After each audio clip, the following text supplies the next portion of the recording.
Et on ne peut pas se passer de lui, c'est Sacha, que Benjamin Galigo, notre invité, le handballeur du Nîmes Olympique, qui va vous poser la première question. Oui, Benjamin. De l'USAM Nimgar. Handballeur de l'USAM Nimgar. De l'USAM Nimgar, attention. Oui, Benjamin, demain soir, l'USAM joue à 20h à Limoges pour le compte de la 12e journée de Star League. Après 5 défaites d'affilée, Nîmes a enfin retrouvé le succès avec une victoire à Saint-Raphaël 33-31. Une victoire qui fait du bien, j'imagine, Benjamin. De l'extérieur, comment vous voyez ce passage à vide de l'USAM Nimgar ? C'était quelque chose qui était très compliqué parce que déjà moi personnellement de l'extérieur, parce qu'on n'a pas d'incidence sur le jeu, sur les joueurs, sur la vie de groupe, c'est compliqué de le vivre. Mais ils ont réussi à s'en sortir en allant gagner à Saint-Raphaël qui avait fait un super bon début de saison. Ils venaient d'aligner un match nul à Montpellier, ils sortaient de 5-6 victoires d'affilée. Donc qui était cinquième au classement. Qui était cinquième, donc c'était vraiment quelque chose qui nous a fait du bien au moral, physiquement, partout dans les têtes. Et donc là, le match à Limoges, ça va être aussi un beau combat parce qu'aller gagner là-bas, je sais que Nantes a perdu des points. C'est toujours difficile d'aller jouer à Beaublanc, donc c'est un super gymnase aussi. Et il faut continuer, partir sur un nouveau cycle et un cycle de victoire. Et ce qui est passé de ce cycle un peu de défaites, de 5 défaites d'affilée qui nous était pas arrivé depuis 5-6 ans, un peu aux oubliettes et on part sur quelque chose de nouveau. Mais justement, juste pour revenir sur ce début de saison, parce qu'il y a eu un départ canon, Tony Truant, 5 victoires, et puis il y a eu le derby à Montpellier, où en plus la prestation est plutôt correcte, la défaite de peu, il y a une défaite derrière d'un point à Aix, puis 2 défaites plus inattendues face à Cesson et Ivry. Est-ce qu'à un moment donné, c'est peut-être Nîmes était en haut du classement, un peu de relâchement inconsciemment, ou c'est ces défaites juste face à Aix qui derrière dans les têtes ça a été plus compliqué? Je pense qu'il y a eu un contre-coup contre Montpellier. On a fait, je pense, notre meilleur match de la saison, le plus complet en fait, le plus abouti, même si on perd à un moment donné des fois quand il faut regarder. Et le match le plus concret, c'était celui contre Montpellier. Le match de Aix, ça se joue à quelques détails. On aurait dû le gagner. Bon, c'est des détails sur les dernières minutes. À un moment donné, il y a des ballons qui pèsent un peu plus lourd et on n'a pas réussi à les mettre au fond. C'est sûr, il y a eu deux grosses contre-performances contre Ivry et Cesson. Donc ça, c'est des fautes, on va dire, presque professionnelles de perdre contre ces équipes qu'on n'avait pas perdu depuis longtemps contre elles. Et donc, d'où venait le problème? C'est difficile de mettre quelque chose... de quantifier quelque chose qui n'est pas quantifiable, mais tout le monde s'est posé, on a essayé de se réunir, de faire des réunions, de remettre un peu de la cohésion, de repartir sur des bases un peu plus saines. En tout cas, ça a payé ses fruits déjà. Ça a payé ses fruits contre Saint-Raphaël, voilà, ça s'est parlé, on est reparti sur du combat et donc on est resté soudés, on restera soudés et j'espère que contre Limoges ça continuera et on rapportera les 2 points. Avant des questions de Corentin et Jean-Marc, Sacha, une question un peu sur les ambitions du coup de l'USAM cette saison. Exactement, Nîmes est 7e, déjà relégué à 6 points de la 4e place, obtenue par Toulouse, place synonyme de Coupe d'Europe, on le rappelle, l'objectif évoqué en début de saison. Benjamin Galiego, on a fait un seul tiers de la saison pour le moment, mais est-ce que cette mauvaise passe remet en cause les ambitions prévues en début de saison ? Alors, on ne remet pas les ambitions parce qu'on sait ce qu'on vaut et on sait ce qu'on veut surtout. Donc on sait où on veut aller.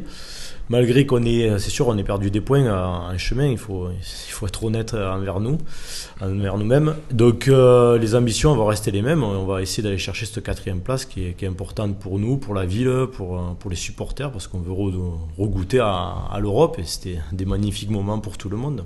Sachant que Toulouse vient dans 2 semaines au Parnasse, ça peut être aussi déterminé, en tout cas, ça peut donner une indication un peu sur la suite. C'est ça, on n'est qu'un tiers du championnat, il y a encore beaucoup de matchs, Toulouse peut chuter, il peut y avoir encore des contre-performances de leur part, donc c'est loin le championnat et c'est celui qui arrivera à la fin, à la dernière journée, qui sera 4e, on verra bien. Eh bien, on va suivre ça avant de parler sur le côté plus personnel. Benjamin, Jean-Marc, une question peut-être pour Benjamin ou une remarque. Est-ce que vous avez déjà pu jouer au hand un peu, tester? J'aime beaucoup le hand parce que ça se rapproche un peu du saut en longueur. On saute pour tirer. Notamment on saute pour tirer. Il rentrerait dans les cages, Jean-Marc. Une nouvelle tactique. Justement, dans les filets. J'ai déjà essayé et c'est le cas. C'est vrai, il faut que je prenne une certaine vitesse. Mais comme Elie, il serait bien, non? mais après, bon, j'ai pas le bras, j'ai pas la technique. Chacun son sport. C'est vrai que c'est un tout, mais c'est vrai que c'est un sport que j'ai un petit peu pratiqué et que j'apprécie beaucoup. Je suis souvent allé les voir au Parnasse. Et je leur souhaite que de la réussite parce que c'est vraiment une belle équipe. Et oui, c'est vrai que oui, sur le côté saut, après, oui, il faut aussi le physique et le bras. C'est un tout sport assez particulier, évidemment, le handball. Corentin, une question à notre invité. Bon, question classique, parce qu'on avait posé la même question à Julien Robichon il y a quelques temps. Ton avenir à l'USAM. Ah ben voilà, fais le boulot. C'est pas commandé, fais le boulot à notre place. Voilà, quelles sont tes ambitions, quelles sont tes ambitions à la fois en tant que handballeur professionnel, mais pourquoi pas aussi de reconversion derrière au sein du club. Sachant que vous êtes en fin de contrat à la fin de la saison. C'est ça, je suis en fin de contrat, donc l'aventure va se terminer en juin à l'USAM. Donc mes ambitions... Non, il n'y a rien qui est acté, il n'y a rien qui est signé, on ne s'est pas vu, il n'y a pas eu d'entretien, il n'y a rien eu pour être... je sais pas ce qu'ils veulent, le club, ce qu'ils veulent faire. Pour l'instant, on n'a pas eu de réunion. Donc après, mes ambitions personnelles, c'est de revenir le plus rapidement possible parce qu'en ce moment, je suis un peu écarté des terrains, donc je me suis blessé au genou. Donc c'est de reprendre du plaisir, de rejouer, d'être avec les copains, de pouvoir les aider, même d'être présent à leur côté. Et pour le futur, on verra. Donc il n'y a aucune porte qui est fermée. Donc moi, je suis ouvert à toute proposition, même. Je sais. Tu veux dire servir aux enfants de Nîmes? Si, oui, il a fait déjà. Si tu as besoin d'un extra, je viendrai t'aider.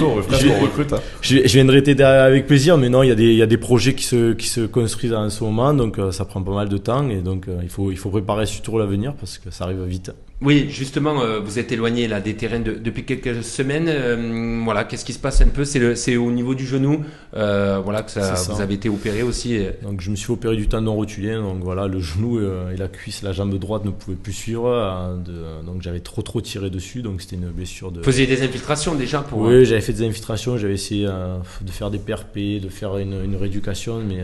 Là, vous n'aviez plus le choix. J'avais plus le choix de passer par la case opération, donc les docteurs du CHU de Nîmes m'ont opéré, Olivier Marès et M. Cellier. Donc et là, en ce moment, c'est rééducation, 2h30, 3h par jour avec le cabinet CNIR et sinon une préparation avec le préparateur physique Marc Tessonnière et Michael Boutillon. Et en plus, à côté, on essaie de travailler sur des projets de reconversion. Donc c'est des journées pleines. Vous revoir sur les terrains en 2024, c'est quelque chose de possible?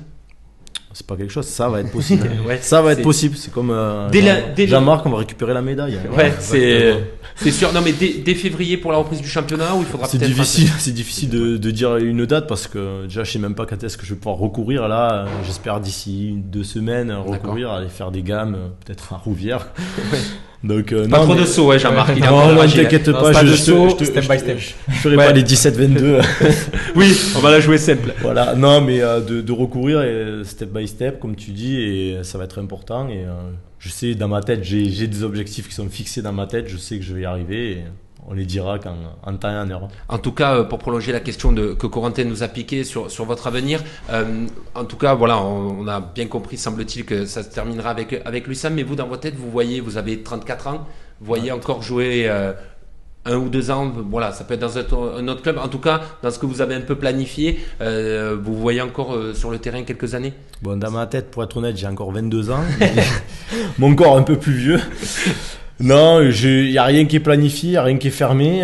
J'attendrai de voir les opportunités et de voir le destin un peu, qu'est-ce qui va se passer. Mais sinon, j'ai d'autres aventures sinon extra qui vont arriver. Il y a l'arbitrage aussi que vous aviez fait avec votre acolyte Julien Robichon. Est-ce que c'est quelque chose que vous avez envie de développer? Vous arbitrez déjà à haut niveau? On va continuer parce qu'on sait qu'on peut arbitrer à haut niveau. Donc on peut arbitrer en ce moment la D2 masculine et la D1 féminine. Donc en ce moment, on ne peut pas le faire à cause de moi. Et donc, je suis désolé, Julien, même si... Mais ça, c'est quelque chose que vous avez envie de continuer? Ouais, on va le continuer, on va le pousser jusqu'au bout parce que le but, c'est d'essayer d'arbitrer au plus haut niveau et si possible, même en Europe donc, et dans le monde. Donc c'est quelque chose qui est très intéressant pour nous. Oui, il y a des événements de ventre-glisse aussi que vous aimez bien organiser. Il y a des événements sur notre On l'a vu cet été à Nîmes. Exactement, donc il y a encore des projets de développer et d'entreprendre. Sur l'USAM, de manière générale, on parlait tout à l'heure, quand on avait le débat sur la formation Nîmes Olympique, justement des valeurs. On a ce sentiment quand même qu'il y a une page qui risque de se tourner à la fin de cette saison. Quentin Dupuis s'en va, ça a été officialisé. Vous, c'est probablement le cas. Julien Robichon, à voir s'il y a une prolongation. 3 joueurs vraiment du cru, en tout cas, qui sont là depuis de nombreuses années. Quentin Dupuis est arrivé à 6 ans au club. Il aura fait 20 ans à l'USAM. Même s'il y a des jeunes derrière, on a le sentiment qu'en termes de cadre, voilà, il y a quand même une page qui va se tourner. C'est sûr, il y a une page qui va se tourner comme tous les clubs, et donc le but c'est nous de transmettre tout ce qu'on nous a appris, ces valeurs, et d'essayer de les perpétuer le plus longtemps possible parce que c'est important. Vous avez le sentiment que en tout cas les valeurs de l'USAM continueront, même si ce sont des jeunes joueurs derrière qui... Je l'espère et je le souhaite pour le club, c'est ce qu'il faut de toute façon pour savoir d'où on vient. Oui, parce que Jean-Marc Corentin, vous connaissez un petit peu Benjamin en dehors du terrain. On sait qu'il y a cette joie de vivre, cette bonhomie. Ça fait partie justement, on a eu la chance de faire des déplacements avec l'USAM, de ce qui est un petit peu inculqué dans ce groupe. On va avoir un exemple en vidéo un petit peu de Benjamin Gallego. Mais voilà, ça c'est avant un match de Coupe d'Europe, Jean-Marc. Alors je sais pas vous, avant une échéance européenne, comment vous vous concentrez. Voilà, j'étais en train de faire un duplex. On peut aller jusqu'au bout peut-être. On voit Benjamin, voilà, jeter les ballons, mais c'était un exemple, voilà, comme ça de ce qu'on a pu partager. Mais c'est vrai que c'est aussi ça. On parle beaucoup de cohésion. C'est tout ce qu'on voit pas dans les déplacements, cette joie de vivre. Vous en êtes les ambassadeurs avec Julien. C'est sûr, on essaie que les déplacements soient le plus facile à vivre. Donc pour tout le monde, par des jeux, par des bêtises, par des... On a tellement de souvenirs. Cache les valises. Donc... Voilà, exactement. T'as pu en faire avec nous. Je pense que tu t'es régalé. C'était plus facile pour toi que de rester dans son coin. Et il faut essayer c'est quelque chose qu'on voit moins peut-être au foot, qu'on voit moins dans d'autres. Voilà. Nous, c'est comme ça qu'on nous a appris à vivre aussi, d'intégrer tout le monde et de cette joie de vivre et de se faire plaisir et de vivre chaque instant présent. Bon, vous allez en profiter jusqu'au bout. Toujours, comme toujours. Voilà. Et on espère vous revoir au plus vite sur les terrains Benjamin. En tout cas,